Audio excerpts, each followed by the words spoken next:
Hi, Assalamualaikum. My name is Nur Rashiha. My numeric number is HFT20103. Okay, let's begin by understanding what motivation actually is in an organizational setting. Motivation refers to a set of internal forces that causes individual to engage in the goal-direct behavior. It's crucial because motivated employees tend to be more productive, engagement, and committed to their roles. A key formula is this concept is performance equal to motivation plus ability plus environment. This means that to perform well, an employee must want to do job as a motivation, be capable of doing to ability, and have the right tools and support for environment. If any of these components is lacking, performance will suffer. Next, motivation is not just a feeling, it's a process. It starts with need, like the desire of recognition or financial security. If this need isn't met, it creates a deficiency that drives behavior. The individual then chooses a goal-direct behavior to meet that need. Based on whatever the behavior leads to reward or punishment, the person decides whether or to repeat or change their behavior. This feedback loop is essential. When the outcome satisfies the need, the motivation cycle is complete. If not, the person recesses and tries something different. The dynamic helps understand how people choose action at work. Next, historical motivation theories have evolved. The traditional approach, not rooted in scientific management, assumed workers were motivated only by money. So, if you pay them more, they will work harder. Then came the human relation approach, which recognized that social needs and employ memorable method. It emphasized giving workers a voice, even if only symbolic, to boost their commitment. Finally, the human resources approach took it step further, proposing that employees actually want to make meaningful to contribution and have the potential to do so if empowered properly. This evolution reflects a deeper understanding what really drives people of work. Not all employees are motivated at the same way. Even when the job and pay are identical, one factor that varies is task-specific self-efficient on the belief in one's ability to succeed in a specific task. There are three components to self-efficiency. First, magnitude, how challenging a person believes a task is. Number two, second, strength, how confident they feel about succeeding. And then the third, generality, how transferable those skills are across different tasks. Building and employ self-efficiency through feedback, role models, or package or practice can significantly boost their motivation.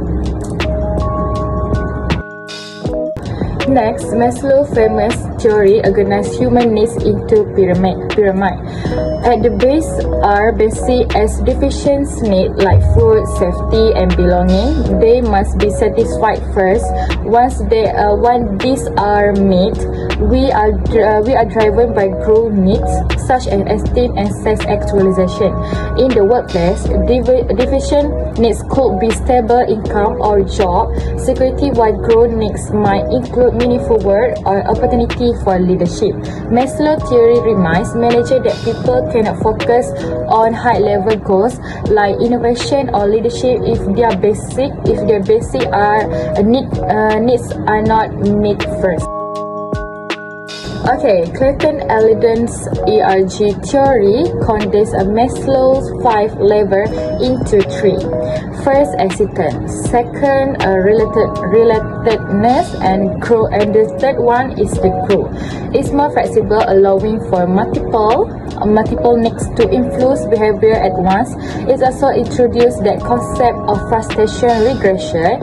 If a higher level need is unmet, people may regress or lower level needs. Then there is Herzberg's two-factor theory, which say job satisfaction and distraction come from different sources. So first, motivation factors like achievement or recognition create satisfaction. The second, hygiene factors like salary and policies prevent distraction but don't truly motivate it. This theory helps managers focus on both preventing distraction and increasing satisfaction for better performance. David Maxwell acquired needs theory highlight three core needs development over time. First, the need for achievement, a drive to accomplish goals. Second, the need of affiliation, a desire for relationship and leading offers. Third, the need of power, so a preference for influencing and leading others.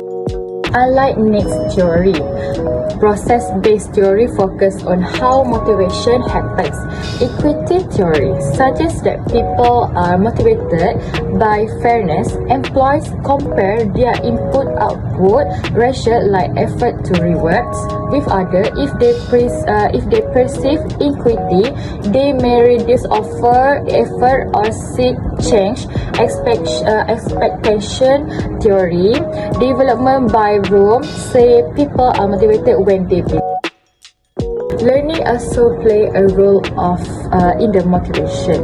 So in reformist theory, based on operant conditions, say behavior is shaped by its consequence. Okay, so positive reinforcement as reward for good behavior. Negative reinforcement remove negative conditions. Punishment apply negative consequence, and then excitation remove reward to decrease behavior. To wrap up, how can managers use their theories? So first, assess needs. Understand where your team is focused on basic security or growth opportunities. Second, ensure fairness. People want equity in reward and recognition. And third, set clear expectation. Help employees see how effort leads to value outcomes. And then the last one is use reinforcement. Reward desired behavior to be consistent. So that's all for me. Thank you for watching.